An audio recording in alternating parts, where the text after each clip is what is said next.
Welcome to the Run It Once's Hero's Journey podcast. Jonathan Little, how's life? Life is great. Thanks for having me on. I mean, times are currently tough. We're mostly stuck at home due to the COVID virus, but we are all going to make it through it.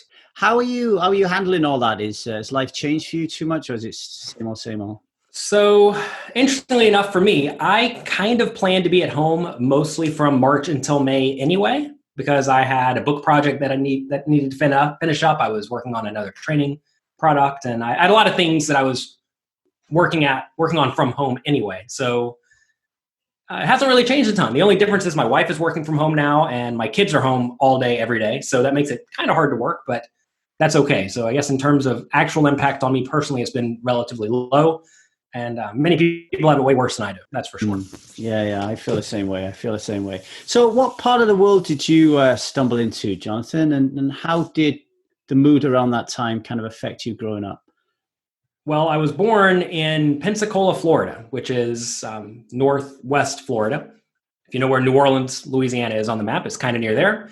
And I grew up in a good family. There was my parents were always nice and helpful, and they always tried to get me to work hard and do the right things. And we never really talked about gambling, though. And whenever I grew up, gambling was bad. So I didn't know anything about any gambling games, probably because whenever I was young, my parents went to Biloxi, Mississippi one time and lost $200.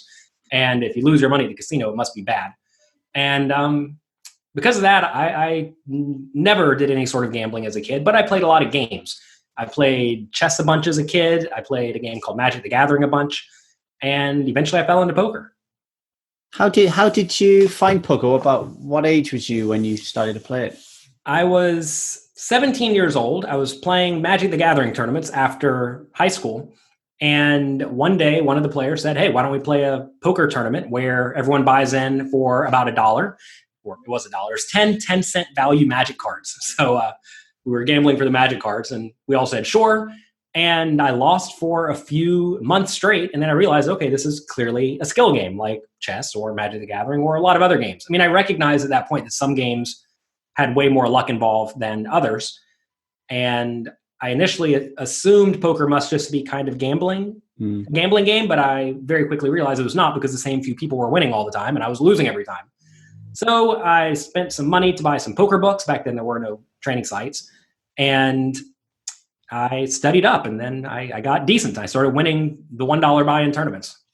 What was I know we're going back a little while to 17, and as you were talking, I was thinking about my first gambling in the pub when I was around that age. You know, what were the motivations behind playing poker? You know, was there a financial element, like the thrill of getting money? Because at 17, you're kind of like hoping your mom and dad's going to give you money. What was the motivation behind playing poker as opposed to Magic the Gathering? Well, so I had already built up a pretty nice Magic the Gathering collection, because you would go and you would buy in to a tournament with money, like let's say a $10 buy-in. And if you won, maybe you would get, I don't know, $100 worth of store credit to buy more Magic cards. So I had a Magic the Gathering collection probably worth, I don't know, $10,000 or so back then. Wow. When I was 17. So I'd already turned my allowance into $10,000. And I didn't really know a whole lot about poker. I didn't know you could win significant money at poker or anything like that. But it was just another fun strategy game. I like playing strategy games, and that's generally how I approach poker. Well, back then and even today, I'm not really playing necessarily to try to win as much money as possible to spend on other stuff. It's more of I'm just trying to be the best player I can be, and whatever happens from there happens. What were your teenage thoughts and mindset around money? How was it? What were the kind of stories that were drummed into you? What was your belief around it? Money was not really necessarily tight around our house. We always had everything that we needed, but at the same time, my parents were frugal. Like, I remember going to the store to buy a pair of shoes. We get a new pair of shoes every year, or whenever you get new shoes as a kid. And I would always just like look for the coolest shoes. Turns out those just happened to be the most expensive ones. And my dad just kind of presumed I was looking to buy the most expensive ones for $100 or something like that. Whereas in reality, I was just picking the coolest shoes. And I would never get to get the coolest shoes. And that was okay. You know, kid doesn't need a $100 pair of shoes. But we always had what we wanted within reason. And I think my parents were realistic about that. And if I ever wanted anything that they thought was not reasonable, like a $100 pair of shoes, then I had to get a job and work and get the money myself. And if I made the money myself, I could do whatever I wanted with it. It's interesting that you said you couldn't get the $100 shoes and you was okay with that. I remember being 17 and not getting the $100 shoes and definitely not being okay with it. Like for me, it was all about tribalism, fitting in school, being cool, and not being picked on, all that kind of stuff. What was you like as a child and in school? Was it tough? Was it easy? How did it go? It sounds kind of similar to yours. I was not the cool kid by any means, and I definitely did not have like the cool clothes or listen to the cool music or any of that. But I always had a group of friends, probably the more nerdy people who enjoyed games themselves. Like I remember my best friend in middle school. We would just play chess and Magic the Gathering together, and we had a few other people, and we were like the better players among the groups because I guess we devoted more of our time to it and worked harder at it.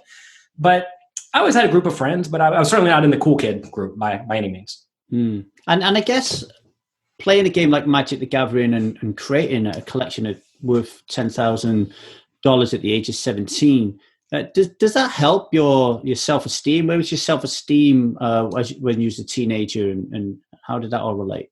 I don't know if I've ever really had high self-esteem. I'm always, I guess, second guessing myself to some extent because I realize you could always be better. Like I recognize there are always people who are going to be better than me at everything. And that's okay. But at the same time, you can't get too cocky when you know that there's just somebody out there who's doing it way better. And like I remember in high school, I decided to get good at playing the trumpet. I was playing in the band, and I guess we have a long time, so I'll go for a long story. I was in middle school playing the trumpet, and I was always like the third best player out of like 50 trumpet players, just kind of naturally studying or practicing when it made logical sense. I went to high school, and then I was like in the bottom of the trumpet players because these kids were better. And between my 9th and 10th grade year, I decided I don't want to be in the bottom third of trumpet players. I'm going to practice and get good. So I would practice about 8 hours a day, every day that summer. And it was terrible. My lips would be bleeding, but I got really good at trumpet. And so when I was in the 10th grade, I was the best kid in the whole county among 10th, 11th, and 12th graders, like all of them. And that was good for self-esteem. But then at the same time, the band director, I think, would purposely give me trumpet solos to play, like by yourself in front of everyone, that I could not perform because probably no 10th grade person could perform those. Or, even a college person could not perform those. And I would fail a lot. And I quickly realized, all right, I'm only going to get this right maybe 25% of the time or something like that.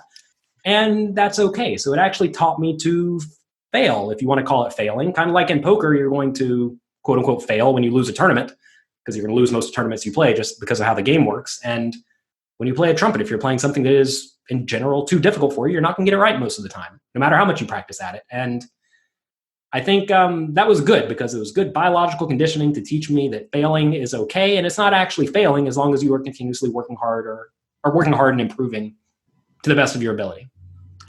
I mean, as adults now, we can look back on that and look at it and go, wow, that failure really helped. But how was you feeling at the time?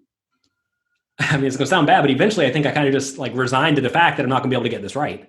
I mean, the first few times you fail at anything in life, you're not going to feel great about it, right? Like if you take a test and you fail the test, but then you may feel sad. But if you fail the test every single time, you're like, okay, I'm clearly not good at this, or I'm approaching it the wrong way, or whatever.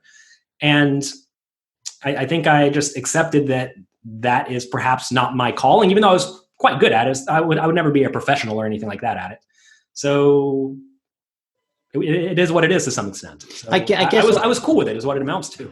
I guess what I'm saying is before you failed as a trumpeter, you realized something that not a lot of kids realize, which is, oh, hang on a minute, if I want to be the best at trumpet playing, and let's say that I'm assuming that trumpet playing wasn't your absolute screaming passion at the time, probably magic was or something. Yes. And that you take something that's not your passion and you kind of like deploy deliberate practice and really go for it, failing all the time. So like, I find that quite incredible. Where did that come from? Did you have a parents behind you with a stick, like smacking you on the head every time you stopped playing trumpet?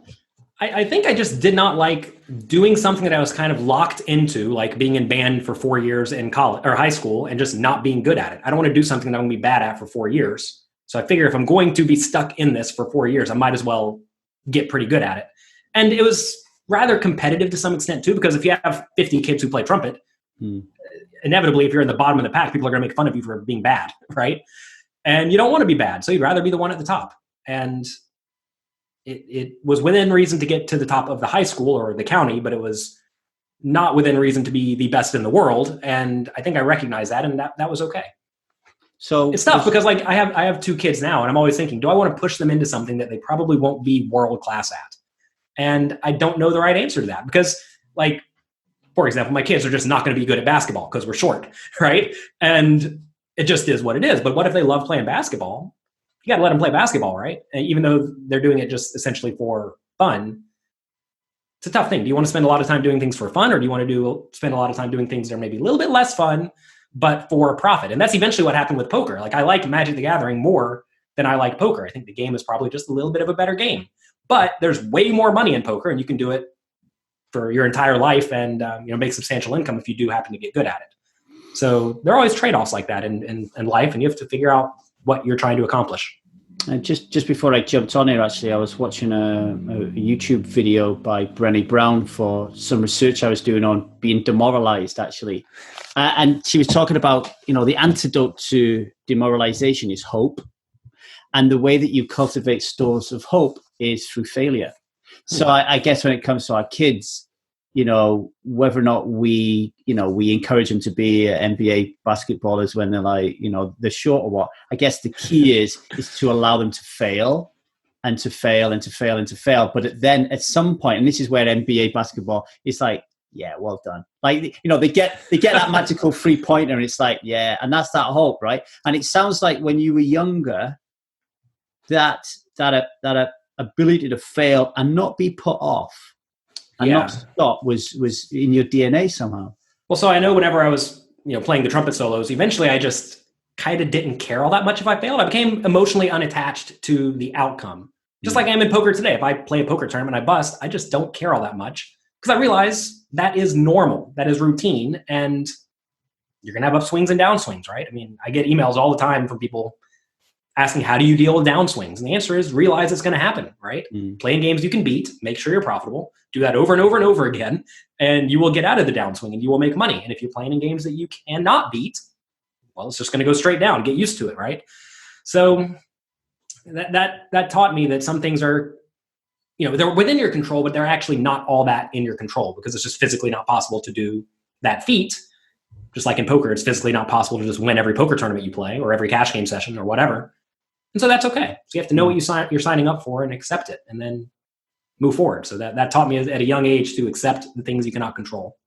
I can see how poker became a natural fit for you just after our first 15 minutes together, Yeah, it's a good game for me. So you're 17 years of age, you just started to find poker, you've been playing Magic the Gathering, you've got some success, you're really getting into video games, but what are you like academically around this time? I never really studied a whole lot in high school, but I always got good grades. I had a scholarship to go to Florida school. If you were in Florida and you got good grades and passed SAT or ACT with a decent score, they give you college for free. And so I was, I guess, smart enough to get that just naturally without studying a ton. But I was never like the absolute smartest kid in school or anything like that because I really didn't apply myself at all. And I don't know why I didn't apply myself at all, but it was good enough. But eventually I got to college, and it turns out college is way tougher than high school. And in college, I started not doing well because I was spending all my time playing poker, and the classes were just more difficult. So that happened eventually. That is an interesting juxtaposition there, because you're talking about how you somehow get this innate ability to, fuck it, I'm going to be the best trumpeter in the world. But then you say on the same kind of a little bit after that academically you didn't really apply yourself. So imagine to be fair, like in high school, I don't know how many kids are in my class. Let's say 400. I was in like the top 20 or something, right, without really trying all that hard. Whereas in playing the trumpet, I was in the bottom 30 or bottom 15 out of 50. There's a big difference in being you're bottom 15 compared to the top. You're able to cruise. I was cruising to a certain degree. Yeah. I didn't really have to try all that hard at that. And once I got to college and I started not doing well, at that point I was so engrossed in poker to the point that I just didn't care all that much. And I realized that if I wanted to, I could always go back to school whenever I eventually decided not to finish. Did you have any career aspirations, or was there a plan before poker? There was no real plan. It was go to college, get an engineering degree, become an engineer. But I didn't even know what engineers did really. I knew they built stuff, So like I never really wanted to do anything. And I think if you talk to a lot of poker players, it is kind of like that, where they maybe had a plan, but the plan was clearly not going to happen. Like you'll talk to a lot of players who are athletes who at some point they recognize, well, I'm not going to be a professional athlete, so I better do something else. And then you talk to other people who were going to school, but they were just like going to school because they were supposed to go to school. And that's kind of what I was doing. My parents said, go to, get a scholarship, go to college, get a job, buy a house, work for forever, retire, and be happy. That was the plan. But there were no specific things I was actively trying to do or anything I really strongly desired to be as a kid. And the other thing I wanted to ask you said that when you started to realize that poker was much more than a gambling game, and if you applied yourself, you could actually win, same as you did in Magic the Gathering, and you went out and got some books. Can you remember what those books were? And aside to that, how have poker books evolved? Because I know you're a feverish writer yourself. How have poker books evolved over time? So back then I got Super System, right? That was the classic book. I got Theory of Poker, which does not apply at all to games like No Limit Hold'em because it's mostly about Limit Hold'em and 5-card draw and whatnot. I thought, let's get this book. It's on the bookshelf. It must be good. Yeah. And it teaches like very basic ideas. But back then, that was okay. That's really all you needed to beat the games because no one knew what they were doing. Whenever I was 17, the main game online then was Limit Hold'em, not No Limit Hold'em. And I mean, Limit Hold'em is basically dead now because the game's just not all that difficult. It's easily solvable. And that's what I played when I started. I started playing Limit Hold'em. I read a few books on Limit Hold'em, and I was just better than the opponents. But everyone back then was just not very good at all. So I don't think I was a very great player, but you didn't have to be. You just have to be better than your opponents. Like I said earlier, just find a game you can beat, right? And I was playing in a game I could beat even without a lot of skill. And I was pretty much immediately a winner in the Limit Hold'em games online. And that's because I read 4 or 5 books and I had already studied a lot, whereas a lot of people have never studied at all. I'm a big fan of studying. Practice and study, and you'll do pretty well. When you because you write so prolific, like how do you go about it? Like, what's the thought process? Because we can't. I guess there was for a long time everybody was writing like Super System. I guess right. Every book was their own kind of version of how you play poker, but you can't write that many books about that. So what's going through your head and going through your mind when it comes to poker literature? So I never really set out to write books, but a guy, Byron Jacobs, who owns D&B Poker, they're one of the biggest poker publishers in the world, liked some of my training videos. I had a training site at this point. I was already trying to help other people who wanted to get good at poker, because I certainly would not be where I am today without the help of many people. Like back in the day, we would talk poker with Phil Galfond, and we all were playing sit and goes together. And I think I was very happy to help other people who wanted to improve. So I already had some training videos online, and Byron liked the training videos. He said, why do you not write a book for us and we'll publish it? So I already had a bunch of private students at that point. And anytime any student had a question, I would just write the answer. It would usually end up being a page or two about whatever topic they asked about. And so whenever he approached me, I already had something like 250 pages of just articles essentially on specific things. And I put all of them together. We ended up writing a book. It was about 500 pages long, which they said is way too big. And they said either cut some of it out or we can make 2 books. And I'm like, I'll just make 2 books, right? And so that's how the first book came about. It really was kind of the standard how do I play poker book. And it was generally designed kind of with the premise of people are approaching poker incorrectly because your stack depth heavily sways your general strategy. A lot of poker books back then were just like, here's what you do, period. Not here's what you do in all of these various scenarios. And especially if you're talking about poker tournaments, you better be good at playing shallow stack, medium stack, deep stack, really deep stacked. And my book was basically the first one that approached poker like that. But that's how I always approach poker, is how do you play various stack depths? And so, that's how the first book came about. I wrote a similar book about cash games like that. And then there are various other topics, like there are like mindset topics. I have a book, Positive Poker and Peak Poker Performance, with Dr. Tricia Cardner. And then another book I have is basically on range analysis, right? This was something that was kind of new. There were no books on understanding ranges to some extent. I mean, there was a CTS book that was like $1,500 I'm not trying to sell $1,500 books. I'm trying to sell $30 books. I remember that one. Yeah. Yeah. So there really wasn't not a whole lot on like kind of implementable range analysis. And so I made a book on that. And I've been doing more collaborative efforts recently. I have a book called Excelling at No Limit Hold'em that features, I think, 18 other authors, or like most of them were poker players. Turns out they weren't authors. I had to do a lot of work on that. I thought it would be so easy to just tell people to write 20 pages on their area of expertise and get it back. Like I told my wife, this is going to be the easiest book I've ever made. It's going to take 3 months. It's going to be finished. And that took a year and a half. And then for some reason, I decided to do it again. I have another one, Excelling at Tough No Limit Hold'em Games, coming out, featuring a bunch of the best online tournament players in the world. And that took forever, but I finally wrapped it up just yesterday. So that's a big weight off my plate. But I never, like at this point, I'm not really trying to write more books. It just seems like really good ideas come my way, and it's inevitable. Like, yeah, I can do this. And it's a good project. Like this most recent, Excelling at Tough No Limit Hold'em Games. I didn't really plan to write another book like that, but I was working with the Poker backing company. I advised them on various things and thinking, how can I make them more well-known? And well, I don't write a book out of their content, right? They have lots and lots of content, and I figured I might as well make use of that. And ideas just kind of come to me, and if I think they'll be successful, I'm happy to take them on. And if I don't think they're going to be successful, I don't take them on. But turns out I can write books okay, and people enjoy them. How many have you written now? 14 have been published at the moment. This next one will be number 15, and we already have number 16 lined up. So that's that. That's a secret, though. We can't talk about that one. So they say we all have a book within us. You've got 16 books within you. What is it about writing a book? The whole shebang, from like thinking about it to like getting it down and editing it. What is it that would help somebody play poker if they learned how to write a book? I don't know. I think it's very important when you're playing poker to actually understand why you're doing what you're doing, right? Because that way you can replicate it in various scenarios and you know better how to adjust based on specific things.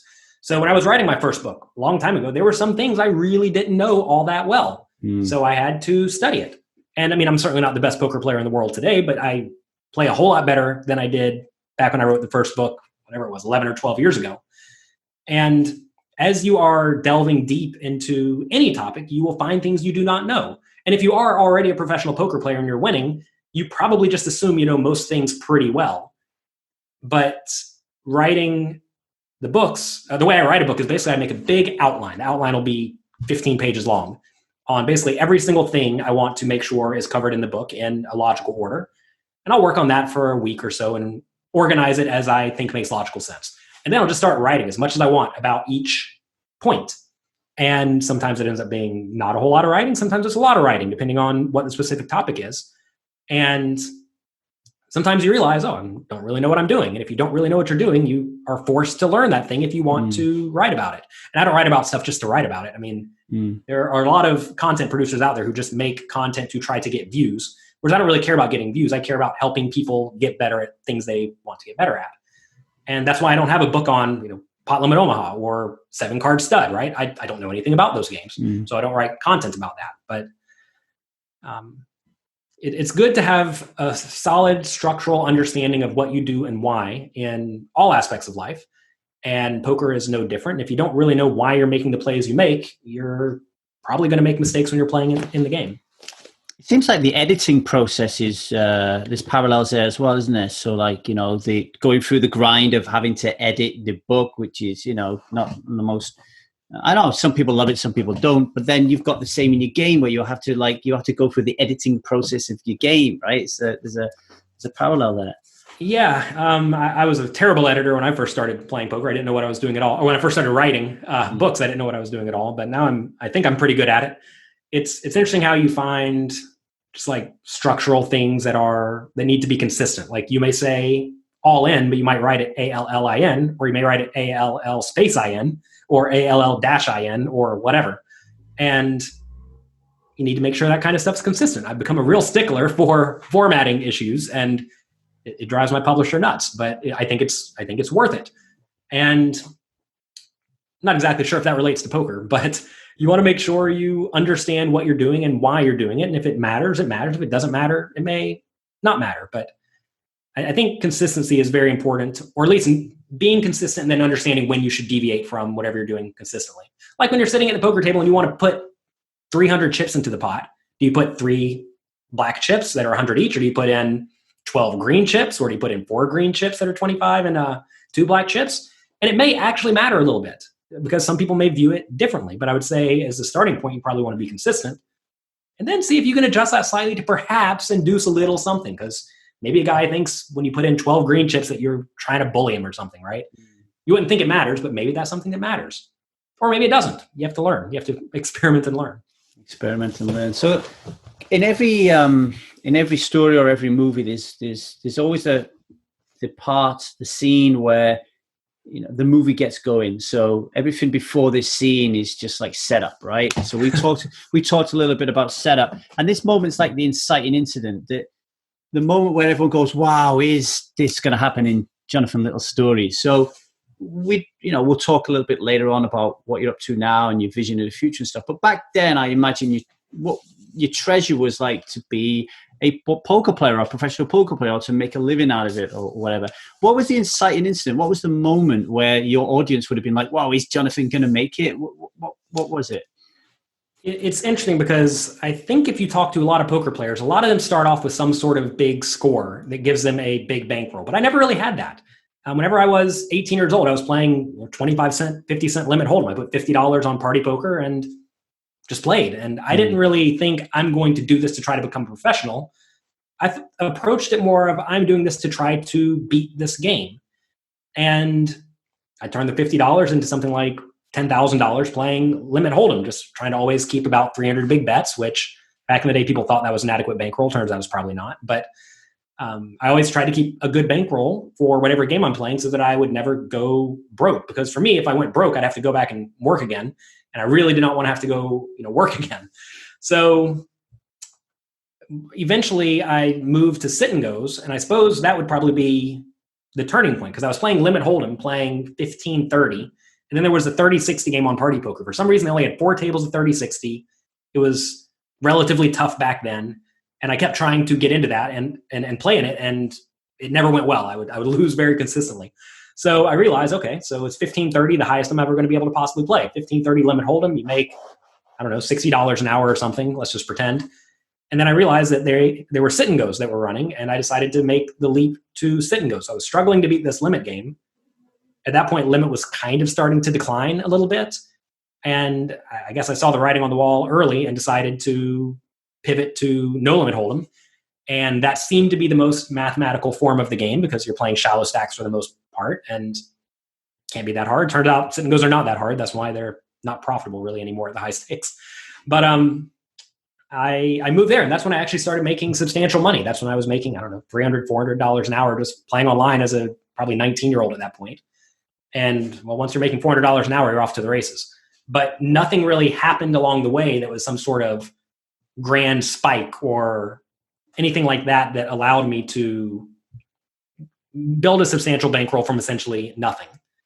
And so for everyone out there who's listening, I think a lot of people think that everyone who makes it to the top just got lucky. And to be fair, I probably ran hot right at the beginning of my career to not lose my $50.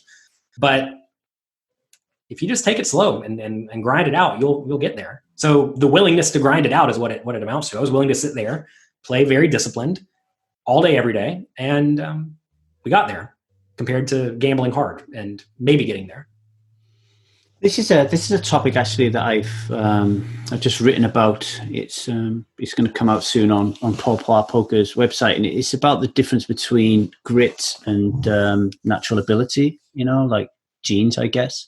And going back to the beginning of your childhood, and you're talking like you've got that grit. Like if you have a passion about something and you've got that ingrained perseverance, then you're just going to keep chipping away. So what is your personal view on the grit versus the nature versus nurture kind of debate? I think some people are more gritty than others in theory, if we're going to use the term gritty. I definitely think that if I want to accomplish something, I'm going to do my best to accomplish it. And I think the important skill there is finding the things you actually want to accomplish, right? I think a lot of people find themselves trying to accomplish things that are either completely irrelevant or aren't beneficial or don't matter so much. But I mean, like, for example, if there are people out there who work very, very hard to devote their lives to be professional Magic the Gathering players, and there's nothing wrong with that, but you're not going to make substantial money from it, right? Just because that's not the way the game works. So, like, I recognize that way back then, that I had to pivot if I wanted to make, or at least have the potential to make significant money. But I generally work pretty hard to get the things I want. I mean, I remember a long time ago, I wanted to go play a Magic the Gathering tournament, and my dad had just tore up all the grass in the yard and wanted to lay new grass for some reason. He said, all right, well, lay all the grass and then I'll take you to the Magic tournament. So I laid like the whole yard in something like an hour because I really wanted to make the Magic tournament that started in an hour and a half. And you want to get it done, you got to do the work. And it's like writing a book. Writing a book's not easy. I've been grinding on this book for the last 9 months, the one that's coming out soon, and it's been a bit of a slog, but it's worth it in my mind, and I'm willing to do the work. I think that's it. A lot of people just are not willing to do the work and sit down and make it happen. I mean, people ask me all the time, how do you write a bunch of books and do all the other stuff you do? And the answer is I sit in my office from 9 till 5 every day and work all day, as opposed to watching Netflix and goofing off. And it really is a question of like, what do you actually want to accomplish? And some people want to accomplish lots of things and some people don't. And I'm kind of like the anti-procrastinator. If I want to get something done, like I'm going to get it done immediately, as opposed to, I'll do that later. Like everything gets done quickly to the best of my ability. If anything, I go too quick sometimes and I make mistakes. So I have to force myself to slow down a little bit. So in your role as a poker coach, do you get more excited when you see someone with more natural ability, or when you see that they've got grit? I don't know if I see a whole lot of people with natural ability, because I think a lot of people with natural ability think that they are great automatically, as opposed to people who realize, I'm not great at this thing, I need to get help.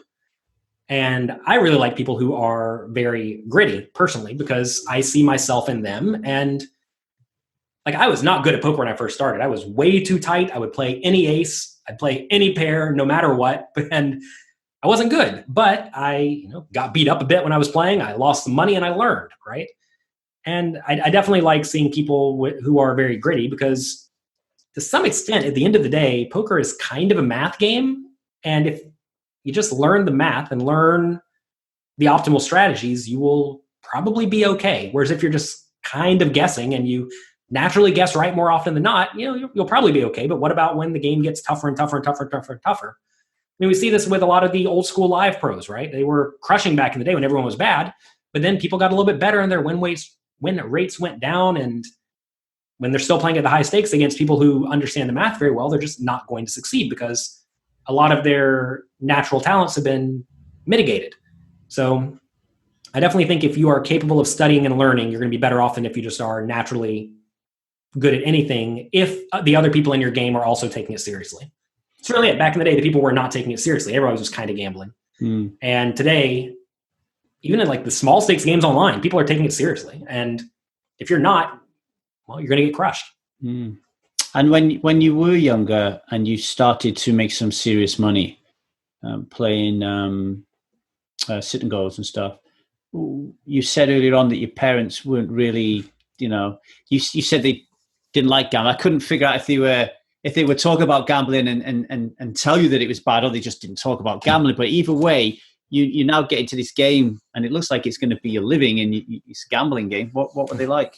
Well, so I never really cashed out any money for the longest time. I think the first time I cashed out, I had something like $100,000 in my party poker account, which may sound insane to a lot of people as a kid with, no money. Back then I was working at an airport getting paid $10 an hour. Right. And that paid my bills. That's all I really needed to pay the bills. And so I never really played poker to make money. I played poker to increase my score on the poker site. And if you cash out that money, that number goes down.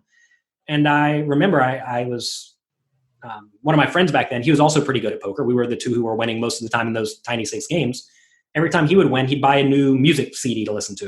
And every time I won, I would keep the money or buy something educational with it. And he never had any money, yet I had a pretty big bankroll. And it became very clear right off the bat that if you're constantly spending your money, you're just not going to have a bankroll. So I like never really desired anything, and everything was roughly paid for because I had my $10 an hour job, and that allowed me to move up much faster than other people because they were taking out half their bankroll every month and spending it. So my parents were not really aware of me winning substantial money until like whenever you used to play a long time ago, the rake back, I guess some of the rewards were things like TVs and whatnot. So one day we got 4 big flat screen TVs that got delivered because I was playing on 4 sites and they all had roughly the same reward program. And I'm like, what is the best value for your reward points? So back then, I think everything was in my dad's name for some reason because I didn't have a credit card or something. So my dad just got like 4 flat screen TVs in the mail. I was like, what's this? Like, oh yeah, that's from me playing poker. And then they recognized, I think I had like $250K in the account or something at that point. I'm like, oh, that's substantial money. And they've come around since then. I've actually taught my dad to play poker. One time I bought him into a tournament in Jacksonville and he won it for, I don't know, $15,000 or something. So wow. Now they play seriously. My dad goes out to Las Vegas every summer to play the World Series, and whatever he wins at home playing in his local games, he'll take it out to Vegas and try to get rich. He hasn't got rich yet, but he's still trying. So no big massive fight then. They just were like, because they missed the ups and downs, they just see this big amount of money like, oh, there's your results. Because I guess a lot of the times when people find this passion for poker, they need to convince the people they love because they haven't got the results yet. Right? Yeah, so I was in an interesting spot where I was going to college like I was supposed to do, and I was working a job like I was supposed to do, right? I didn't have money problems, wasn't asking for the money.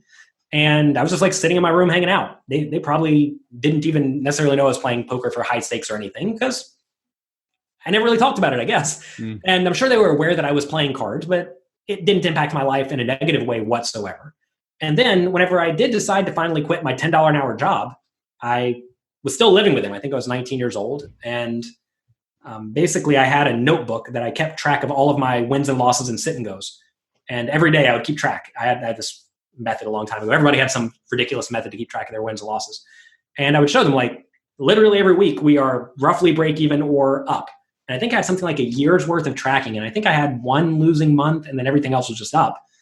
And I had it all, pinpoint graphed out, just shows us like a straight up line. And so I presented them a whole log of data that says, you are clearly making money at this. And I even said, like, look, I think I have, I don't know what it was, $200,000 in my account. I'm going to set aside $50,000 of it. If I start losing, I'm always going to have this $50,000. I can use that to do whatever I want.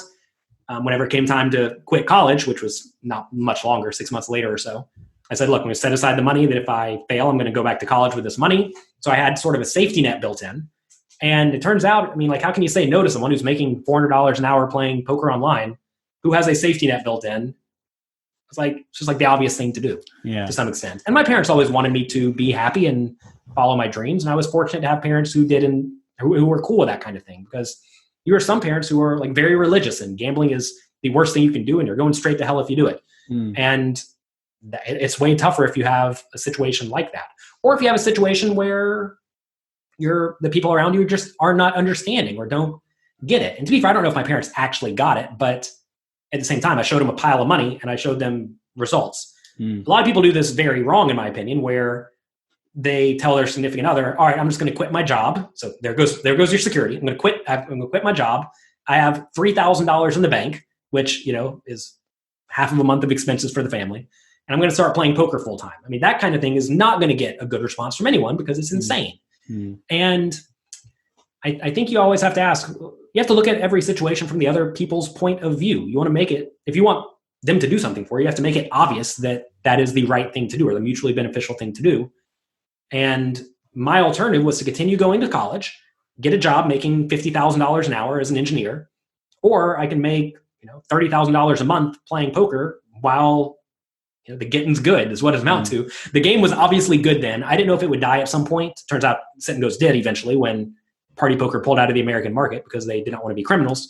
And that was the end of the party. But it was prime time to make good money. And I think if you take any 19-year-old kid and say, hey, if you just sit in front of your computer, you'll make $400 an hour, they're probably going to do it. And it's probably the right decision. I totally get the money being your scorecard in in poker and the stats and stuff. And I can imagine you like wanting to put streaks together so you didn't have a losing month and stuff. I just want to ask you some questions around, having that much money at that age, ego. You said that you didn't really talk to your friends about it. Like if I was earning that kind of money with my ego when I was a kid, like I'd be talking about it every 2 minutes. I mean, what was going on there? Was it a dirty secret? I mean, what was going on? Those three things: ego, your relation to money, and why you didn't share it so much with people. So back then I was still playing Magic the Gathering tournaments, but eventually I realized I can't be spending my Friday nights and Saturday nights playing Magic the Gathering tournaments. I need to be playing poker because I realized, really, it was like an ATM back then. You could sit down and make your money if you just sit there and play. And when I recognized this, when I started making substantial money, every social thing I used to do went away. And so from 19 to 21, I played poker all day, every day. Like I would wake up at something like 10 a.m. I would study the games from the previous day. I would play for about 3 or 4 hours. I'd have lunch. While I was having lunch, I would study those 3 or 4 hours worth of games to make sure I'm not screwing up anything. Then I would play from something like 2 p.m. until midnight. Then I'd watch an hour of TV, then go to bed. I did that every single day for about 2.5 years. And I would take off half a day for Christmas to hang out with my parents.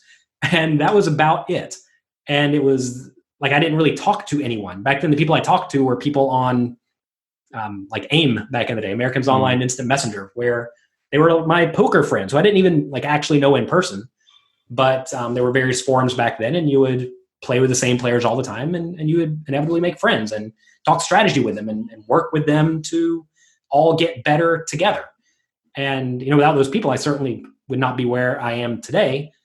And they're a lot of the influence for the reason I, try to help other people today. But back then I didn't really talk to my friends all that much. Like I had 3 or 4 friends locally, and they, were doing their own thing. And I just stopped interacting with them so much, which is certainly not ideal. I would not recommend anyone get rid of their social life. But I think if you talk to a lot of poker players, a lot of them have these periods of kind of isolation where they just really devote their whole life to getting good at poker. It turns out if you devote your whole life to getting good at something and you have good structure and you have other equally inspired people around you, then you'll probably get there.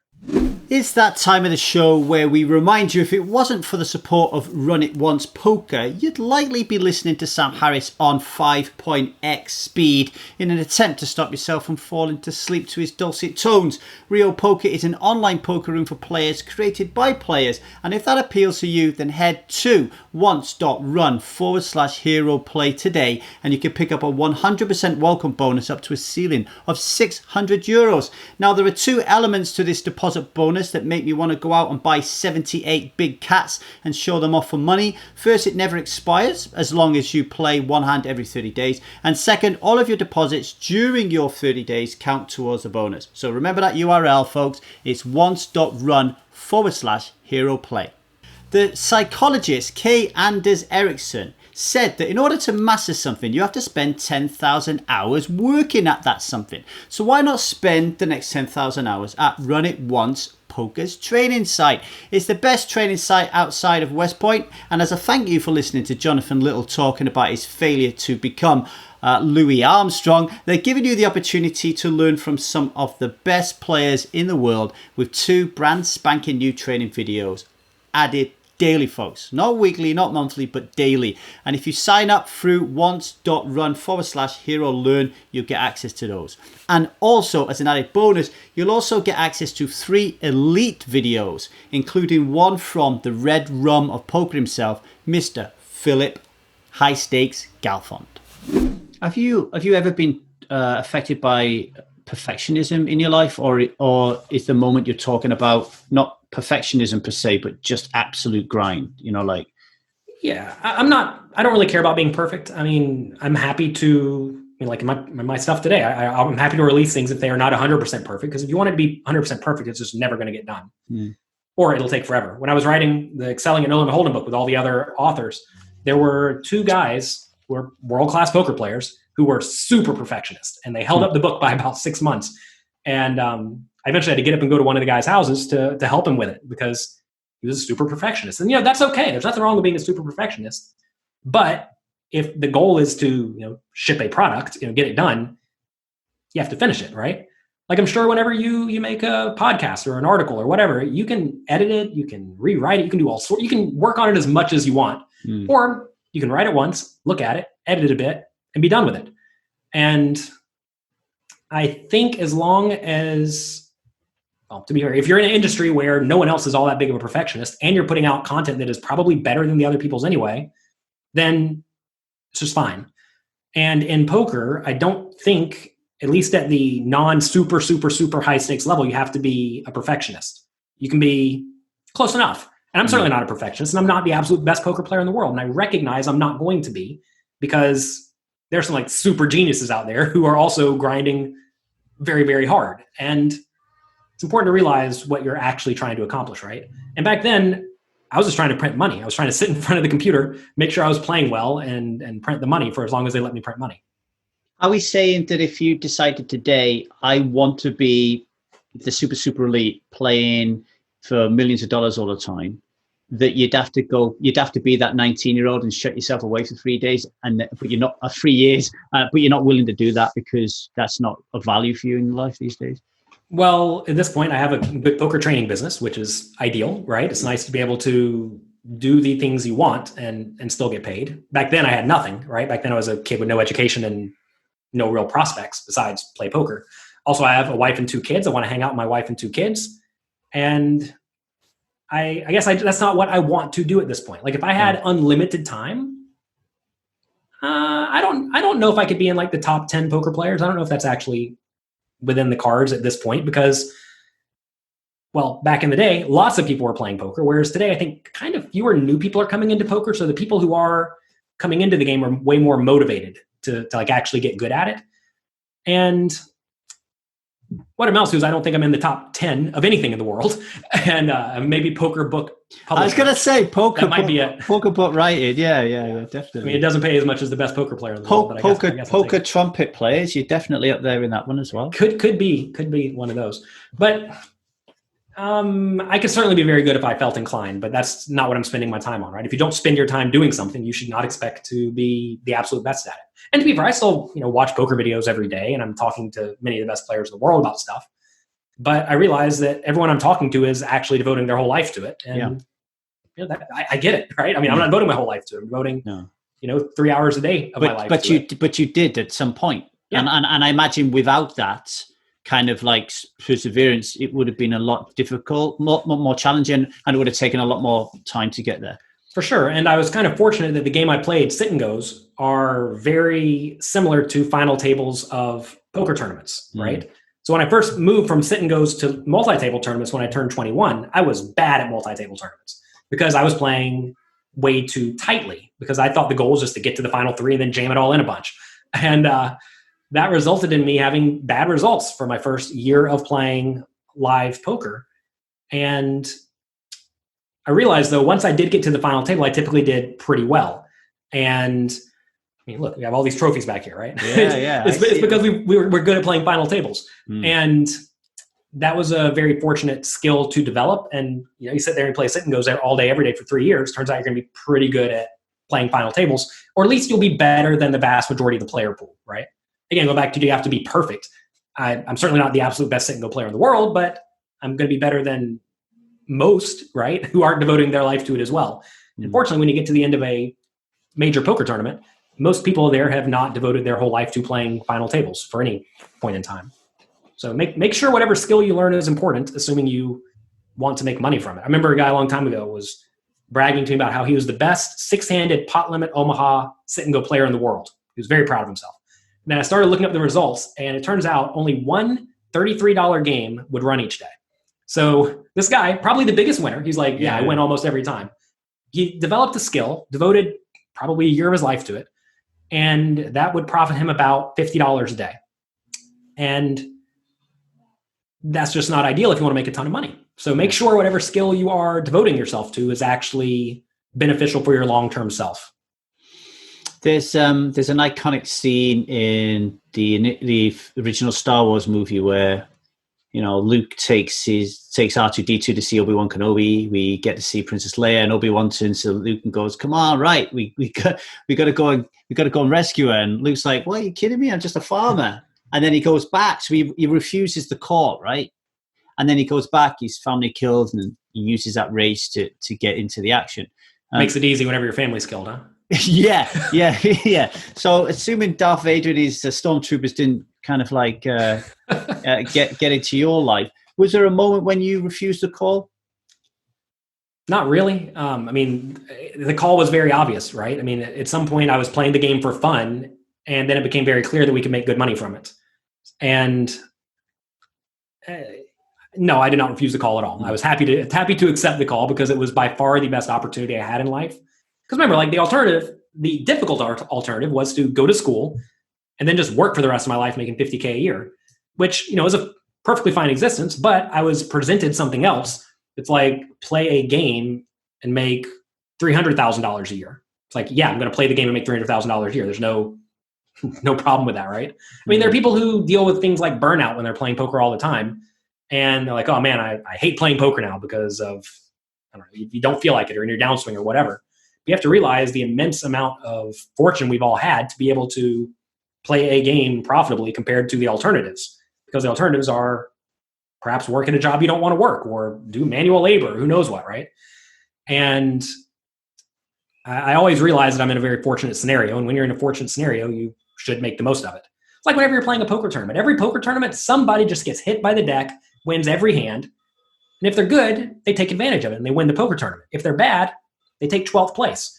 And you want to make sure that if you are gifted a great opportunity, you make the most of it. I was gifted poker, and a lot of people in my situation were gifted poker when the games were incredibly soft and you could play a lot of games at the same time.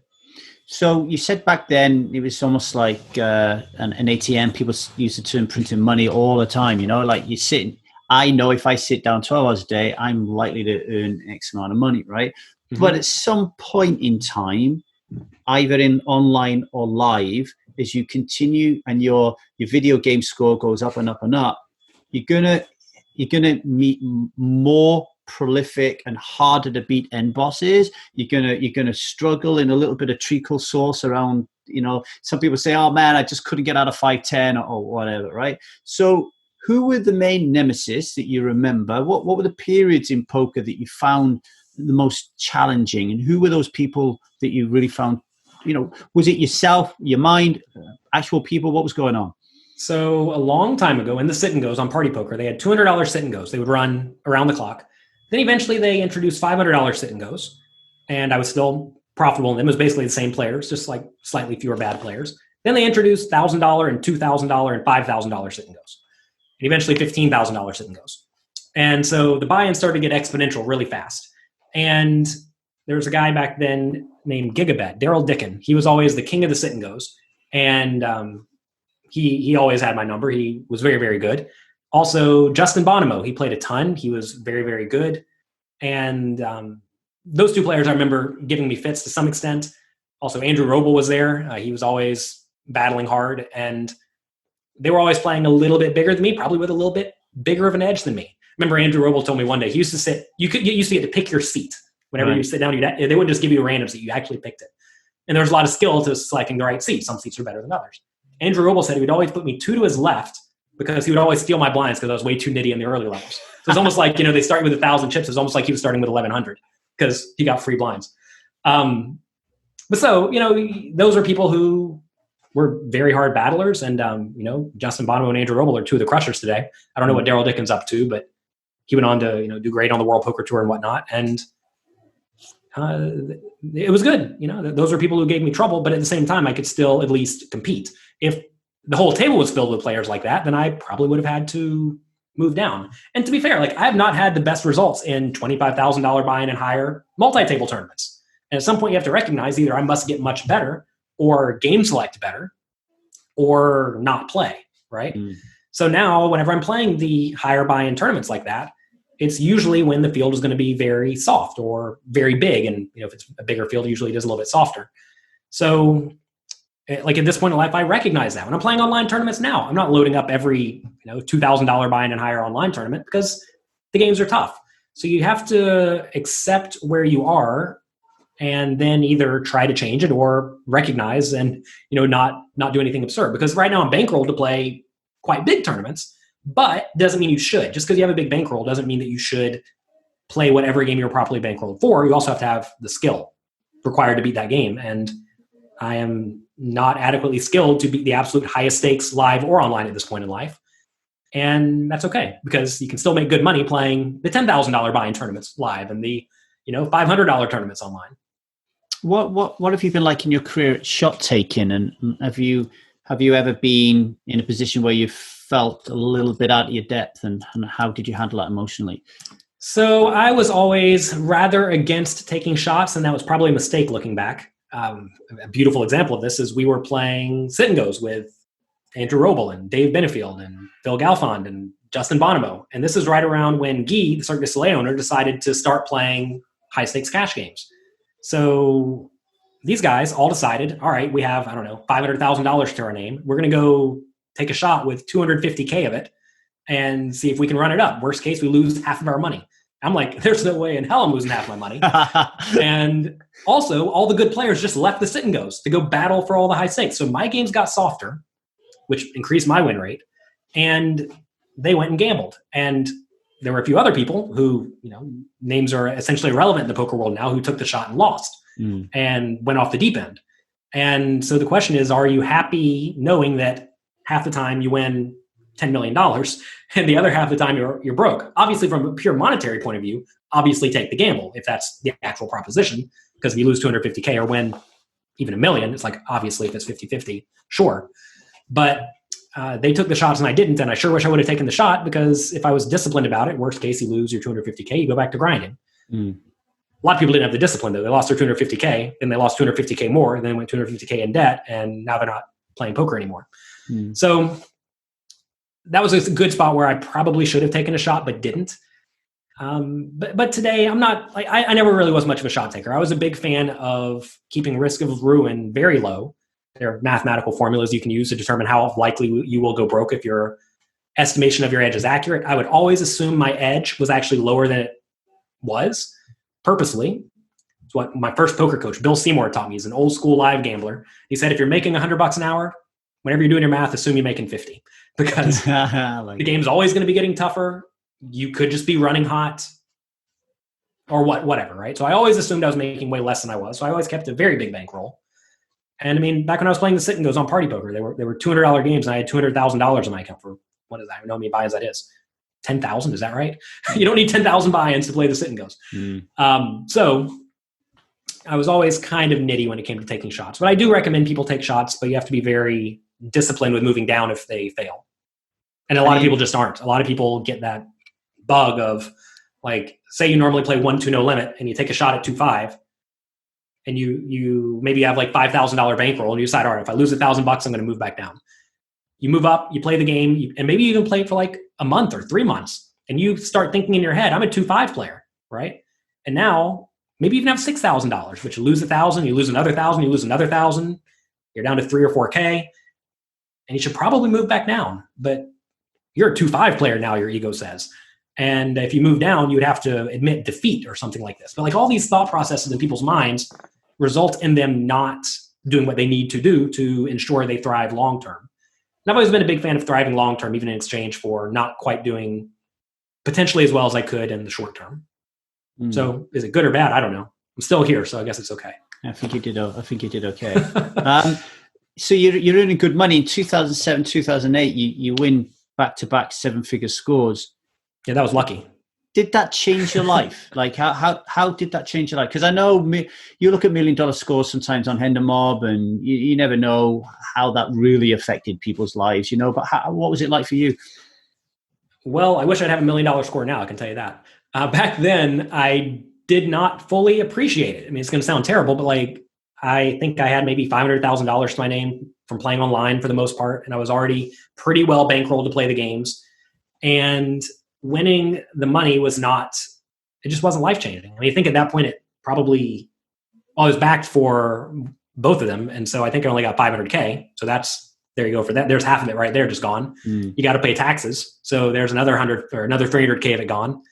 And so you make $600K out the door. And if I had $500K and now I have $600K more, does that really change my situation all that much? It's like, not really.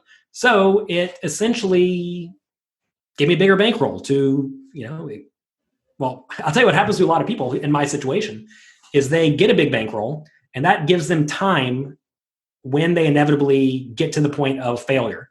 And a lot of people in my situation, when they play they win a lot of money, they kind of get lazy and they just start playing all the time as opposed to continuing to study all the time, myself included. And eventually what happens is your win rate goes down and you're going to have some downswings. And having a big bankroll lets you have a big downswing, gives you time to realize I may not even have an edge here, and gives you the ability to continue to study and learn and take time off to do that, as opposed to people who have a smaller bankroll. They just may completely run out of money, then they're broke. And then what happens, right? Then you have to go get a job if you want to make any money. So having a big bankroll gives you the ability to have a very big cushion in case things do go poorly. And it gives you a bankroll to experiment and continue to try to move up or try to learn other games or whatever. So that's the big benefit of a big bankroll, but it didn't actually change my living situation. I mean, back then I had just like a cheap house and you could probably rent it for $500 a month or something, and had a cheap car, like nothing fancy. And it just, you had four big flat screen TVs in your front room. I had a giant computer setup. That's all I had of value. Yeah. No, I'm not about the ones you won when you were younger. Yeah. Those I don't even know what happened to those.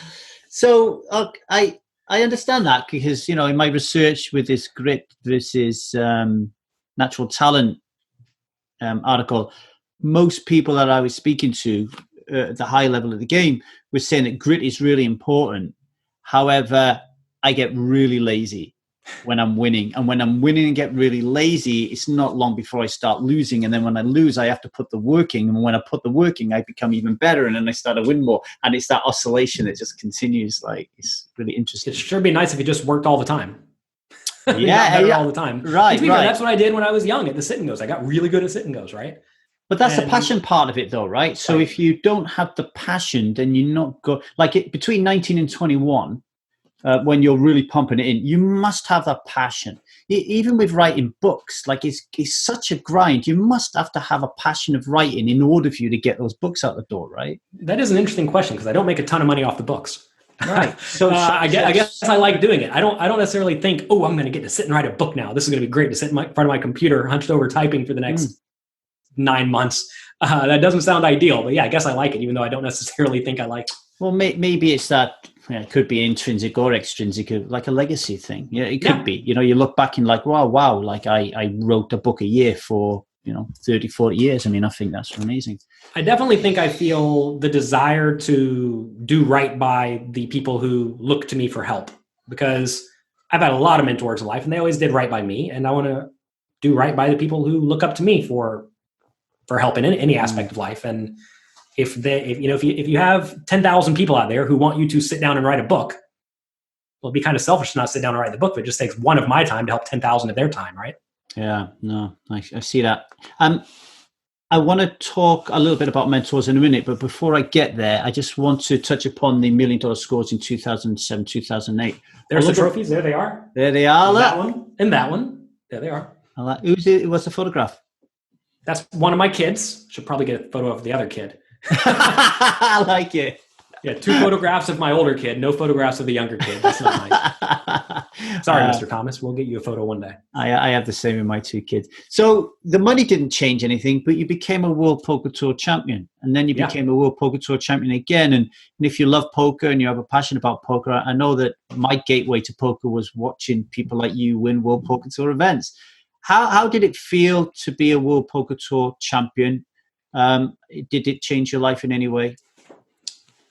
I mean, I think when I took a 5th place in a World Poker Tour tournament before I won either of the other 2. So the first year of my live poker career, I basically lost every tournament, and I had to get backed because I realized, okay, I'm not properly bankrolled for $10,000 tournaments.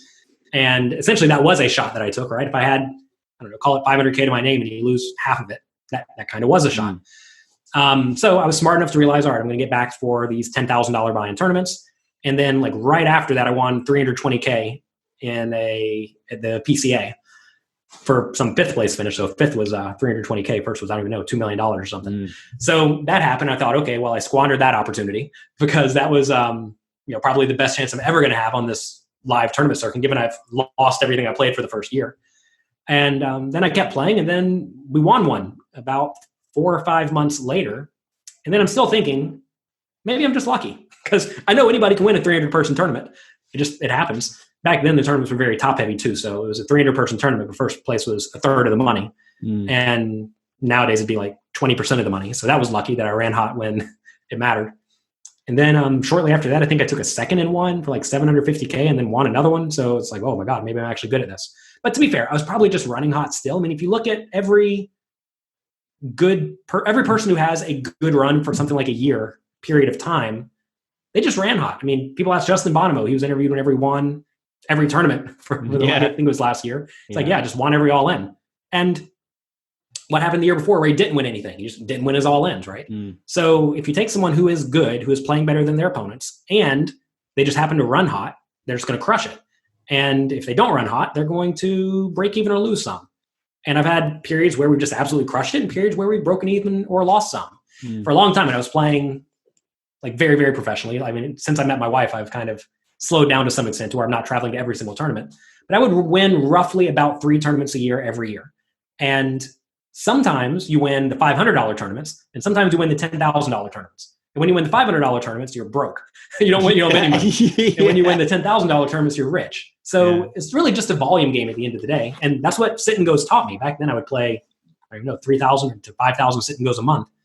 And if you play a huge amount of volume, you will get the results you call it deserve, right? But if you play 100 tournaments a year, like you do in live poker, there's just infinite variance. And like I know that, I recognize that, and I never really let it go to my head that I'm having good results this year, because I had awful results the year before, which was really a blessing, right? And then I've had some periods of awful results after, and I've had some periods of great results after, and I realize there's a lot of variance, and I know what I signed up for. Whereas I think a lot of people just they have a score or two and think they're the best player ever. Whereas in reality, if you take a random guy, they're going to have 2 scores back to back, 1 out of 1,000 times, and you're that 1 out of 1,000. Congrats, you're lucky. So you don't want to make big life decisions and changes and feelings based on being lucky. And if you could be getting lucky, then don't let it go to your head.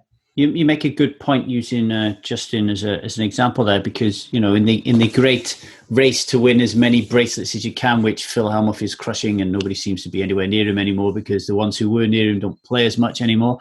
If you actually look at Justin's results and you look at the times when he didn't win his all-ins, he would literally be, if he had one, he literally would be the main challenger for Hellmuth. Like he comes so close and so many seconds and thirds in these World Series of Poker bracelets. And like you say, it's because his talent always shines through. It's whether or not he's going to get lucky.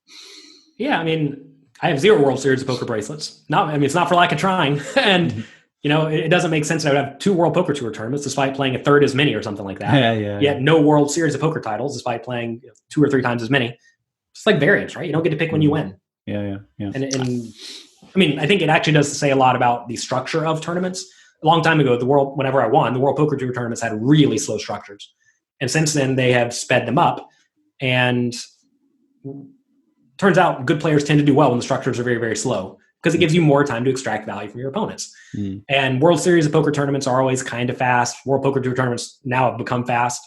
They've added re-entry, which generally brings everyone's return on investment down across the board, because all the good players are entering over and over, and that makes it harder to win. That said, there are still some people who are winning and crushing it, and they're probably lucky a little bit. Anyone who's crushing it, I can tell you, they are probably good, and they are definitely being lucky in that short period of time, and that is okay. A lot of people feel bad or annoyed, or they even get like offended when you say that there is luck involved, but there is luck involved. I mean, we're playing a card game. There's obviously variance in the card game. Sometimes you're going to have the good side. Sometimes you're going to have the bad side. It's all tied up with status, isn't it? I mean, like Talas Kurcu plays in the... it's not just poker. Whenever I talk to Talas Kurcu, he plays like, he's one of the few people who pays 1 million to play in the one drop or try a million, and he's 100% is his 1 million. And I'll say to him, what's the success to life? What's the success to life, Talas? You go, you just got to get lucky, man. Like it's luck. I'm like, it can't just be luck. No. Honestly, most of life successes and folks, it's luck. And I'm like, okay, let's get lucky. I mean, that's a tough thing. Like, I mean, to be fair, when I was playing the trumpet, what if my mouth was built slightly differently? I could have been the best trumpet player in the world. Yeah. But it wasn't. Huh. Maybe unlucky. Maybe bad decision to get into that instrument. I probably should have played a baritone based on the way my mouth is shaped, funny enough. Maybe I could have been the best baritone player in the world. And if I decided to play that instead of the trumpet, maybe I'd be a baritone professional player today. Who knows, right? Mm-hmm. And there's all sorts of variance in life. And I think you just have to stop worrying about it. A lot of people are really concerned if they're being lucky or if they're good or any of this. Obviously, you'd rather know or at least have some indication. But that's where a lot of data comes in. Get a lot of data and make the most of it. You said when I presented it to my parents, it was very clear I was not just lucky at sit and goes for 30,000 sit and goes, right? If you do anything 30,000 times and you're consistently winning, you're probably good. Yeah. And if you do it 30,000 times and you're breaking even or losing, you're probably not good. And I think that's important. But in life, you don't get a sample of 30,000 for very many things. And therefore, you just can't know. It's very difficult. You said earlier on about, I think it was Bill Seymour, you said, was it Bill Seymour as a mentor? What other influential mentors have pushed you on in poker, not just poker, but in life? That's an interesting question. So every time I would learn a new game at poker or go to study a new game, I would typically hire a coach. So I've had a bunch of poker coaches for various aspects of the game. Someone I've learned a ton from recently is a guy, Michael Acevedo. I hired him for a coach for my site, and he wrote a book called Modern Poker Theory that I helped with. And he is like the GTO guy in poker. And he helped develop Pio Solver, and he's a genius at Munker Solver. And he's been very, very influential to me for the last few years. So he's been very, very helpful recently. There's a lot of people in life. There's a guy, Steve Begleiter, who final tabled the World Series main event, and he hired me to be his coach back then. But he's been more of a life coach to me than I was to him, I'm sure. So you end up meeting people. There's a guy, Ken Adams, who I like a lot. He's a lawyer.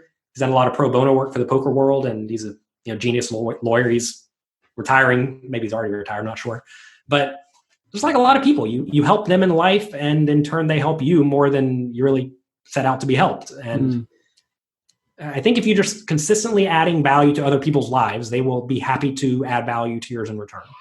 So I think that's a really important point, because a lot of people starting out in poker, they think to themselves, right, how am I, like when you came up, we talk about that luck again. Here you are playing online with Phil Garfon, Andrew Roble, Justin Bonomo, chatting online. It's like lucky.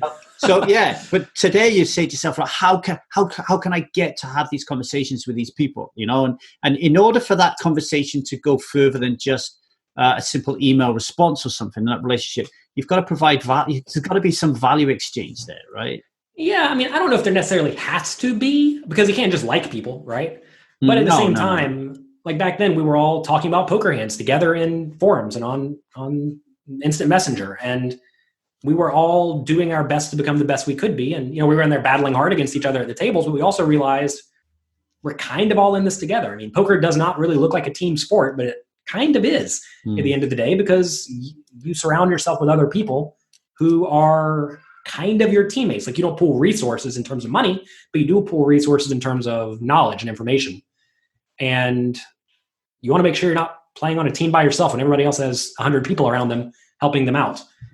But yeah, I mean, if you want to get in with people, add value, figure out ways you can help them. And, maybe something will come from it. Maybe it won't, but you never know. Well, you've got to ask. You got it. Well, so it's an interesting thing where I talk to a lot of people who, like on YouTube, I get these comments all the time. What can I do to get backed? And the answer is like, do you have good poker results? No. Do you, are you playing a lot of games, et cetera, et cetera? No. It's like, well, why would anyone back you, right? You need to make sure you are proving your value as a backee right off the bat, which means you need to have a lot of volume. Ideally, you are winning, right? But if you're winning, why do you need to get backed, right? It kind of it's what, a paradox? Is that what that is? It's not a paradox. I don't know. I'm bad with English. A lot of people just want to be given things, but it turns out you have to get out there and try to get things for yourself. And you do that very often by either working very hard or cooperating. It turns out cooperating is a very, very nice way to go about getting things. Yeah, I agree. A nice win-win. Let me see. So we have mentors to help us get over obstacles. You talked about Steve being a life coach. Every hero's journey has a villain or a series of villains. Who because it doesn't have to be a thing. It could be a corporation. It could be an idea. It could be a belief, a limiting belief. What have been the villains in your story, Jonathan, and who's helped you overcome them? Well, today, all the people playing the $25,000 buy-in tournaments and higher are my villains, and they're beating me. So all the good European players, I suppose. How do we get rid of them? But to be fair, I've gotten on the same team as a lot of them, where now I'm talking poker and with a lot of the best players in the world and cooperating and working together. So even people who you think may be your villains may not actually be your villains at the end of the day if you can add value to their lives in some way, right? And I mean, I've always had probably self-limiting beliefs to myself because I always just presume I'm not as good as I am at some things, which is maybe good or bad. I mean, it's tough because I'm involved with the poker backing group, and it turns out all of their biggest winners, they just know they're the best poker player in the world. Like if you talk to them, it is clear they think they are the best ever. And I have never had that thought process in my whole life about anything, that I am the best at anything. Yet it turns out a lot of the biggest winners to some extent are a little bit delusional.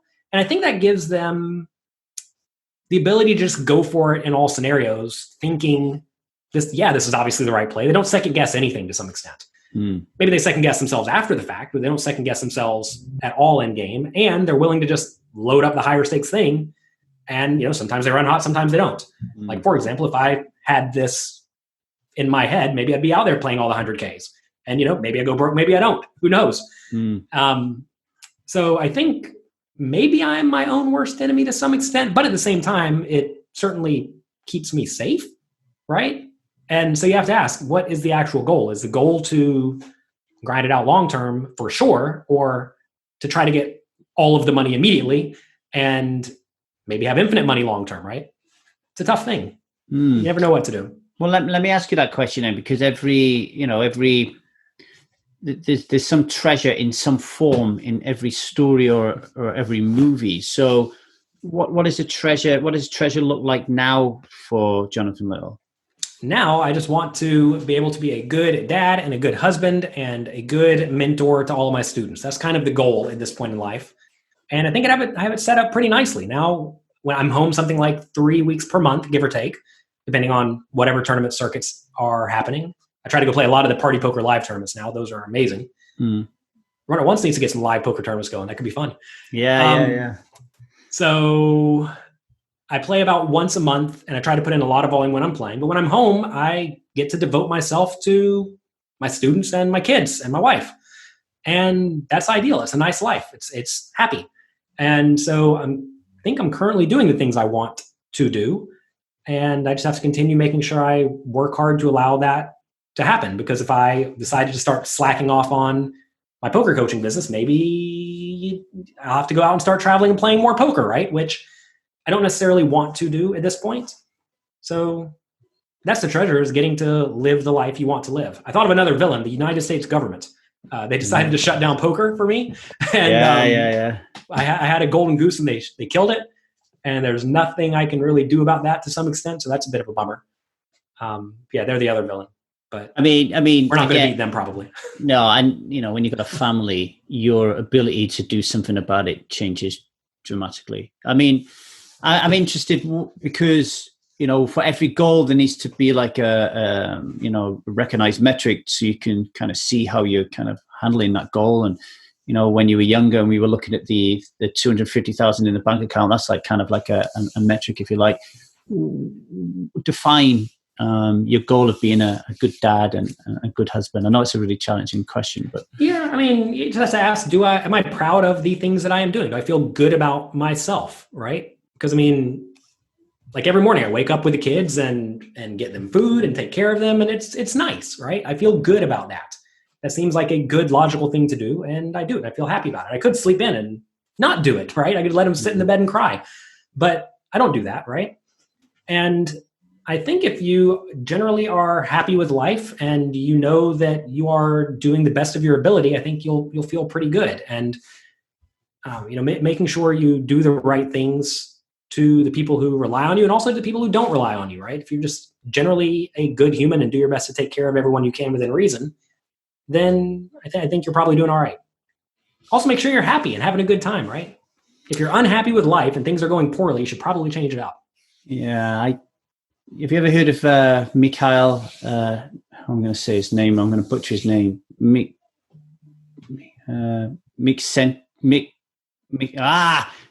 Hungarian psychologist who wrote the book Flow. I don't know, maybe. So anyway, lately I've been setting my alarm at random to go off, and when it goes off, I check in with my feelings and to try to find when I'm getting close to a state of flow, or like when I'm really far away from a state of flow. Mm-hmm. And one of the things I've noticed, because I'm doing this due lockdown, so I'm in the house with my wife, my 2 in-laws, and my 3-year-old daughter. And I take her to bed every night, and I get up with her every morning and make her breakfast.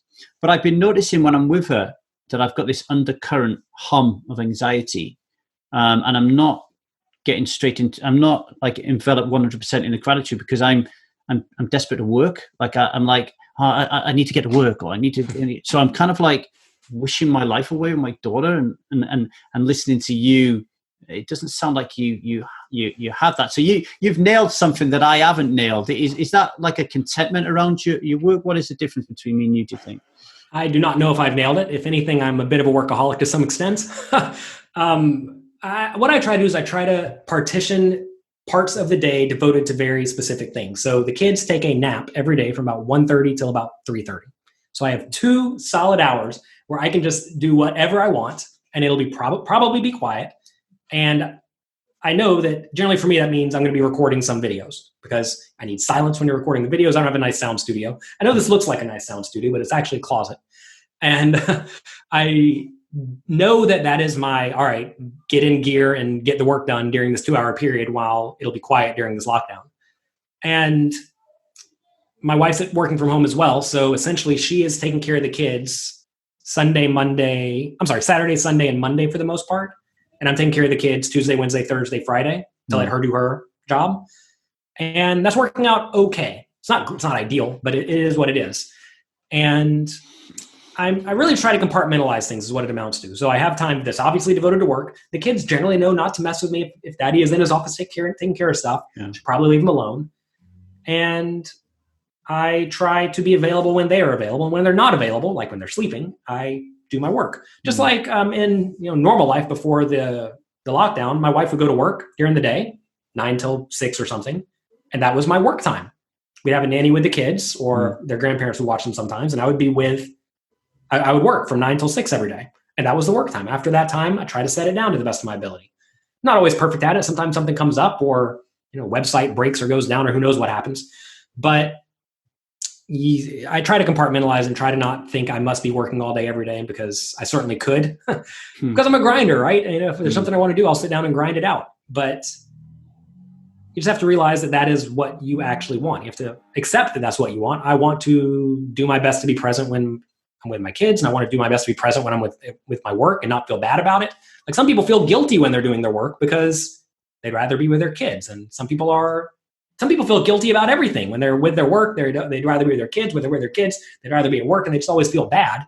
But I mean, just accept the decision you made and be okay with it, right? I mean, this is the decision I made. I'm going to do it, and I'm going to be happy about it. And I guess that's my best advice for that. But I'm certainly not the best at it. I'm always thinking about getting work done to some extent because there's a lot to do.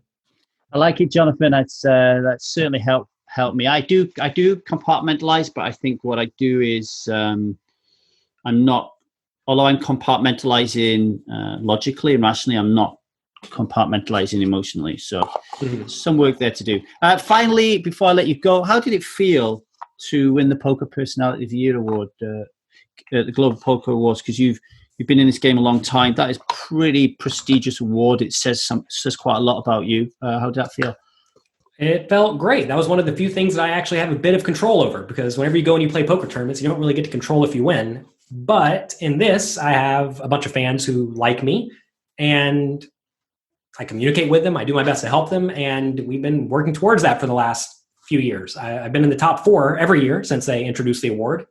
Didn't win it the first 2 years, but we won it the 3rd year. And that felt great. I actually didn't think I was going to win when I was sitting there, because we were there at the awards. And when they started to introduce the award, the cameras ran over to Joe Ingram. I'm like, oh, Joe Ingram won. Because every time they've done that so far, that person they went to film won. And Then they said my name. I'm like, oh, like I was already sipping my wine, thinking I lost again. And I won. So that was very, very fortunate and feels great. Lets you know that people appreciate the work you're doing, and also lets you know that people are willing to give back to you, right? Mm-hmm. Because I devote my life to my students to some extent, and it's nice to know that they will help me out to help me get the things that I want as well. Yeah, really, you just got lucky. Yeah, probably. In terms of skill-based things, I think this is one of the more skill-based things. To be fair, look, I mean, I'm probably not the actual poker personality of the year if we had to give it to the person who quote unquote deserved it, because I campaigned, like I was out there asking people to vote for me. Nobody else was really, some people were out there asking to be voted for, and it turns out those people were the people in the top 4 to some extent. And it's really an award for the person who cares the most, I think. That's probably what it should actually be an award for. Who cares the most about helping their audience to some extent? And if you look at the top people in the top 4, they care about their audience a lot, and they were willing to campaign for it at the same time. And I was fortunate to come out on top. I'm going to do it again next year too. Well, Jonathan, back to back. Back to back. Just for the rest of my life. Just to prove it was no fluke. It's going to be the Jonathan Little Award. Jonathan Little, thank you very much for sharing your hero journey with us today. It's been a real pleasure. Thank you. Thanks for having me. I love the podcast. Keep up the great work, and thanks for having me.